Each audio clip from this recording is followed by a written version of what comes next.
Bismillahirrahmanirrahim. Assalamualaikum dan salam sejahtera kepada semua pelajar RBT tingkatan 3. Kita masih menggunakan buku teks reka bentuk dan teknologi tingkatan 3 KSSM. Jadi minggu ni kita dah masuk bab 2, iaitu pembangunan produk. Okey. Pembangunan produk. Jadi kalau dulu masa bab 1 tu kita dah masuk tentang mekatronik, sistem elektrik, elektronik dan juga mechanical dalam produk-produk sedia ada. Di bab 2 ini kita membincangkan macam mana satu-satu produk itu dibangunkan daripada idea, penyanaan idea, penyataan masalah dan seterusnya menghasilkan produk dan juga dokumentasi. Jadi kalau kita tengok buku teks, muka surat 36, pernahkah anda mempunyai idea untuk membangunkan satu produk baru atau menginovasikan produk sedia ada di sekeliling anda? Jadi produk baru daripada benda yang belum ada kepada benda maujud, ataupun benda yang dah ada kita murnikan lagi, dipanggil inovasi. Jadi kalau tengok buku teks tu ada gambar seorang anak sedang menggilap kasut, tapi dia dalam scene sama dia nampak ayah dia sedang menggilap kereta. Jadi kenapa dia fikir boleh tak menggunakan penggilap kereta tu ataupun idea penggilap kereta tu untuk mengilap kasut? Itu dinamakan inovasi lah. Seterusnya kita tengok perenggan kedua. Manusia membangun satu produk bagi memenuhi keperluan dan kehendak mereka. Produk yang telah dibangunkan atau dihasilkan dan mampu berfungsi dengan baik akan mendapat sambutan. Jadi kita inventor ataupun innovator mencipta satu produk tu, yang pertama dia nak selesaikan masalah manusia lah. Ada juga yang nak cipta produk sebab nak duit. Itu adalah matlamat akhir.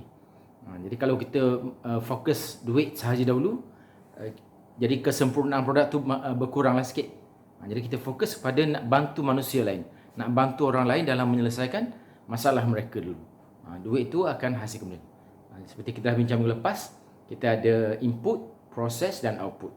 Jadi input tu adalah apa yang kita nak cipta, proses tu adalah gerak kerja kita lah, dan output tu mungkin sebahagiannya adalah duit.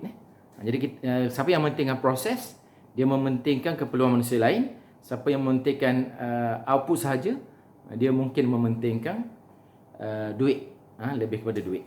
Jadi ikhlaskan niat kita, niat untuk bantu selesaikan masalah orang, untuk bantu seramai mungkin dengan produk kita, dengan inovasi kita, menyelesaikan sebanyak mungkin masalah orang lain. Jadi duit itu akan datang lebih banyak berbanding kalau kita niat untuk duit dahulu, baru kita buat sesuatu, duit itu datang sedikit sajalah, ataupun tak dapat langsung. Okay? Jadi ikhlaskan niat kita untuk selesaikan masalah orang lain dahulu, InsyaAllah. Pembangunan produk melibatkan banyak langkah sebelum menjadi produk yang sempurna serta mampu memenuhi keperluan dan kehendak manusia. Jadi kalau kita lebih ikhlas tu, lagi banyak idea yang Tuhan bagi pada kita untuk menyelesaikan masalah orang lain. Oleh itu, pembangunan produk perlu dirancang dengan teliti dan sistematik. Pembangunan produk lazimnya bermula dengan cetusan idea dan berakhir dengan pendokumentasian. Jadi dalam mencipta produk ni, kita penghasilan idea tu kadang-kadang kita tunggu sempurna dulu. Kita tunggu kena faham semua dulu baru nak buat produk. Sebenarnya bila kita cebur bidang pembinaan ni, pembangunan produk, kita buat je dulu. Idea ataupun pengalaman semasa melakukan tu lebih banyak membantu kita dalam pendokumentasian, dalam menyiapkan proses. Masalah-masalah yang muncul semasa kita buat tu, sebenarnya di situlah kita dapat banyak ilmu yang akan kita belajar dalam ni. Jadi dalam video ni menerangkan secara ilmu secara teori lah. Jadi selepas ni diharap semua pelajar akan turun padang dan cuba hands on kan benda-benda ni. Buat dulu. Jadi kita akan dapat banyak masalah, dan bila kita selesaikan lagi banyak masalah, lagi banyak ilmu yang kita dapat. Cuba sinkroniskan ilmu yang kita dapat tu dengan pengalaman yang kita alami semasa membuat produk tersebut. Baik, pergi pada buku teks muka surat 38. Jadi proses penghasilan produk perlu dirancang dengan teliti sehingga dan sistematik dari peringkat mula hingga akhir. Produk boleh dihasilkan sama ada dalam bentuk barangan ataupun perkhidmatan. Ini bentuk dua yang saya dah cerita itu. Kita ada produk material ataupun bentuk fizikal, dan satu lagi servis, bentuk servis. Walaupun benda yang bukan fizikal, contohnya software, apps, itu tak nampak fizikal, tapi sebenarnya dia adalah produk. Satu produk dalam bentuk software. Servis contohnya saya rumput, kedai dobi layan diri, semua tu adalah bentuk servis. Jadi orang tak beli produk kita, tapi orang beli perkhidmatan kita. Jadi kalau tengok muka surat 38 tu darjah 2.1, kita ada langkah-langkah dalam proses penghasilan produk. Ini langkah yang sistematik lah. Yang pertama, kajian keperluan pelanggan. Jadi kita tak tahu produk apa yang kita nak hasilkan akan datang. Kita buat satu bancian dulu untuk tengok kehendak pelanggan kita macam mana. Yang kedua, penyelesaian masalah inventif. Masalah ciptaan, nak penggabungan, nak guna sistem apa, nak guna kaedah apa. Yang ketiga, product brief. Kita merancang briefing dulu, produk tu apakah kegunaan dia, macam mana keberkesanan dia. Yang keempat, penjanaan idea. Jadi, terjana dulu idea. Yang kelima, lakaran idea. Kalau benda tu berbentuk, macam mana bentuk dia. Kalau benda tu apps, apakah peranan dia, fungsi dia, sasaran dia. Okay. Yang seterusnya, penghasilan model. Jadi model ni kita boleh tiru model sedia ada, ataupun kita buat model baru. Ataupun kita tengok model mana yang lebih diminati oleh pelanggan kita, bakal pelanggan kita. Yang seterusnya adalah pengujian dan penambahbaikan. Ini lebih berprototype lah. Bila kita siapkan prototype tu, kita akan uji dia, dan kalau ada masalah kita tambah baik dia punya fungsi penggunaan. Dan yang terakhir, pendokumentasian. Jadi yang ni paling kurang diminati oleh pelajar kita, di mana pendokumentasian ni sebenarnya sangat penting, di mana idea kita tu dibukukan, didokumentkan. Andai kata kita mati akan datang, tapi idea kita tu boleh diguna pakai, boleh dikembangkan oleh generasi-generasi seterusnya. Ini yang sudah berlaku pada inventor sebelum ni. Pencipta kereta, pencipta telefon, pencipta elektrik, pencipta banyak lagi yang kita guna pakai hari ni. Inventor dia tu dah meninggal lama dah. Tapi idea dia tu telah didokumentasikan dan kita kembangkan sehingga hari ini. Jadi banyak mana pencen kubur yang kita dapat tu, lagi ramai orang mengembangkan idea kita, menggunakan idea kita, menggunakan barangan kita. Lagi banyaklah pencen kubur, pahala yang kita dapat selepas kita mati. Itu matlamat utama sebenarnya. Jadi isu duit semua tu, memanglah kita perlukan duit. Duit bukanlah segala-galanya, tetapi segala-galanya hari ini memerlukan duit. Duit tidak boleh dibawa mati. Tapi kalau tak ada duit, rasa macam nak mati. Okay? Itulah dua potong ayat yang saya boleh kongsikan pada hari ini. Baik, kita pergi pada subtopik yang pertama, bab 2, muka surat 39, 2.1.1, menyatakan produk yang hendak dihasilkan berdasarkan kajian keperluan pelanggan dan project brief. Jadi apa maksud kajian pelanggan, keperluan pelanggan dan project brief ni? Kita tengok yang kedua, A, kajian keperluan pelanggan perlu dijalankan untuk memastikan idea reka bentuk produk yang dihasilkan memenuhi keperluan dan kehendak pelanggan, bukan kehendak kita. Jadi kita nak jual kepada pelanggan, kita nak suruh orang lain guna. Jadi ikut kehendak pengguna, bukan kehendak kita.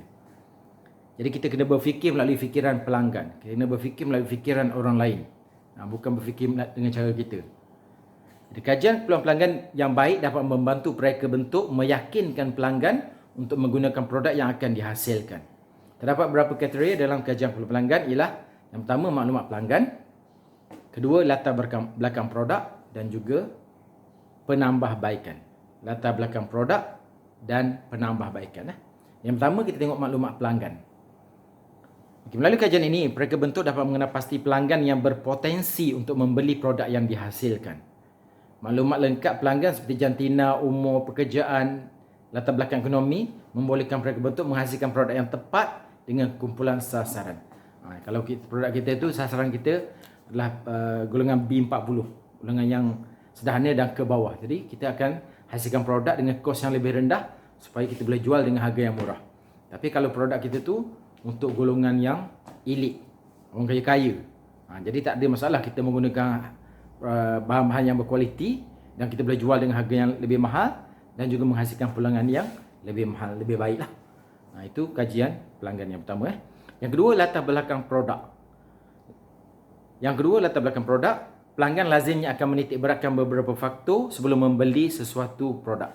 Latar belakang seperti jenama, kegunaan, kebaikan, kelemahan dan pengeluar produk merupakan antara faktor yang boleh mempengaruhi keputusan pelanggan untuk membeli satu produk. Itu antara faktor-faktor latar belakang produk kita yang boleh mempengaruhi seorang pelanggan itu membuat keputusan untuk membeli ataupun tidak. Yang ketiga, penambahbaikan.